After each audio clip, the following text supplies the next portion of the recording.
దీని తాళం పెట్టి తిప్పితే ఆటోమేటిక్గా ఆన్ అవుద్ది. ఫస్ట్ ఆన్ అయిన వెంటనే మనకి ఇందులో ఛార్జింగ్ చూపెడుతుంది. ఇది ఫస్ట్ స్పీడ్ గేర్. ఇందులో దాదాపు 25 km/h స్పీడ్ వెళ్తుంది. సెకండ్ గేర్లో 35 వెళ్తుంది దాదాపు. తర్వాత థర్డ్ గేర్లో మ్యాక్సిమం స్పీడ్ అనమాట 45 to 50 వెళ్తుంది. కష్టాల నుండి అనుభవాలు, అనుభవం నుండి వచ్చే ఆలోచనలను ఆచరించి తన పట్టుదలని రుజువు చేశాడు ఓ ఇంటర్ విద్యార్థి. కుటుంబ ఆర్థిక బాధ్యతను గుర్తెరిగి మొదటి ప్రయత్నంలోనే విజయానికి నాంది పలికాడు. కాలుష్యం రహిత బ్యాటరీ బండిని తక్కువ ఖర్చుతో తయారు చేసి ఔరా అనిపించాడు. విజయనగరం జిల్లాకు చెందిన ఈ యువకుడి పేరు సిద్ధు. రాజాంలోని ఒక ప్రైవేట్ కాలేజీలో ఇంటర్ సెకండ్ ఇయర్ చదువుతున్నాడు. అయితే ఇతని స్వగ్రామం నుంచి తన కాలేజీకి 17 కిలోమీటర్ల దూరం. కాలేజీకి రావాలంటే రోజు 17 కిలోమీటర్లు రావడం పోవడం చేయాల్సి వచ్చేది. దీంతో ఛార్జీలే 60 రూపాయలు అవుతుండేవి. అంతేకాదు బస్సు సౌకర్యం లేని 3 కిలోమీటర్లు కాలినడకనే వెళ్లాల్సిన పరిస్థితి.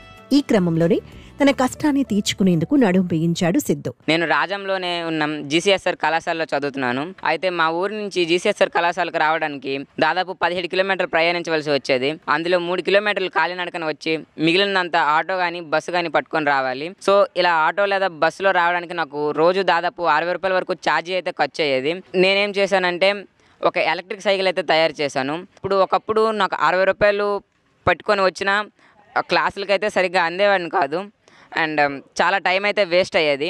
సో నేనేం చేశానంటే ఈ సమ్మర్ లీవ్స్లో నాకు దొరికిన సమయాన్ని ఉపయోగించుకొని ఒక ఎలక్ట్రిక్ సైకిల్ అయితే తయారు చేయడం అయితే జరిగింది. ఈ క్రమంలోనే ఒక సైకిల్ను తీసుకుని సొంతంగా ఎలక్ట్రిక్ బైక్గా తయారు చేశాడు.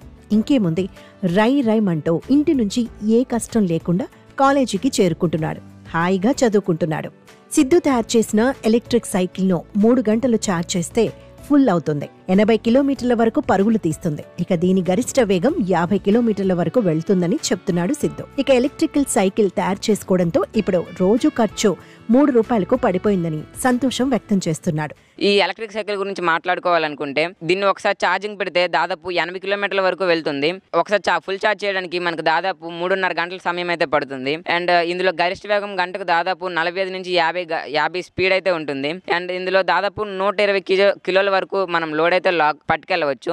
ఒకప్పుడు నాకు 60 రూపాయలు అవసరమయ్యే ప్రయాణానికి ఇప్పుడు కేవలం 6 రూపాయలతోనే వస్తున్నాను. హై స్కూల్లో ఉన్నప్పుడే అటల్ టింకరింగ్ ల్యాబ్లో ఉన్న ఎక్స్పీరియన్స్తో ఈ సైకిల్ అయితే చేయడం జరిగింది. ఇదంతా నేను ఏ సపోర్ట్ లేకుండానే చేశాను.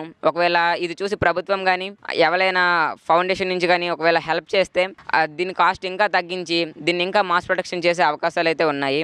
ఛార్జింగ్ ఎంతుందని చూపించే డిస్ప్లేతో పాటు ఎలక్ట్రిక్ సైకిల్కు 3 గేర్లు ఉన్నాయని సిద్ధు తాను రెడీ చేసిన సైకిల్ గురించి చెబుతున్నాడు. తాళం పెట్టి తిప్పితే ఆటోమేటిక్గా ఆన్ అవుద్ది. ఫస్ట్ ఆన్ అయిన వెంటనే మనకి ఇందులో ఛార్జింగ్ చూపెడుతుంది ఎంత ఛార్జింగ్ ఉందని. ఇప్పుడు ఇక్కడైతే 51.1 ఛార్జింగ్ అయితే ఉంది. దీన్ని వోల్ట్ మీటర్ అంటారు. సో ఇందులోనే మనకి 3 స్పీడ్ గేర్స్ ఉంటాయి. ఇది ఫస్ట్ స్పీడ్ గేర్. ఇందులో దాదాపు 25 km/h స్పీడ్ వెళ్తుంది. ఇందులో సెకండ్ గేర్లో 35 వెళ్తుంది దాదాపు. తర్వాత థర్డ్ గేర్లో మ్యాక్సిమం స్పీడ్ అనమాట 45 to 50 వెళ్తుంది. అండ్ ఇందులో ఇది యాక్సిలరోమీటర్. సో ఇప్పుడు ఏంటంటే యాక్సిలరోమీటర్లో జస్ట్ మనం ఇలా అంటే బండి వెళ్ళిపోద్ది. ప్రేరణ కలిగించే ఈ యువకుడి ఆలోచనలు భవిష్యత్తులో మరిన్ని సంస్కరణలు అందిపుచ్చుకోవాలని కోరుకుందాం. ఇందులో కంట్రోలర్ ఉంటుంది. ఈ కంట్రోలర్ ఏంటంటే మనం ఇచ్చే ఆపరేషన్స్ అన్నిటిని ఇదే మేనేజ్ చేస్తుంది అనమాట. దీని తర్వాత ఇది ఒక హబ్ మోటార్. ఈ హబ్ మోటార్లో ఇదే దీనికి మెయిన్ అనమాట. సో మనం ఇచ్చే యాక్సిలరేటర్లో తీసుకొని ఇదే దీని మొత్తం మోటార్లా పనిచేస్తుంది.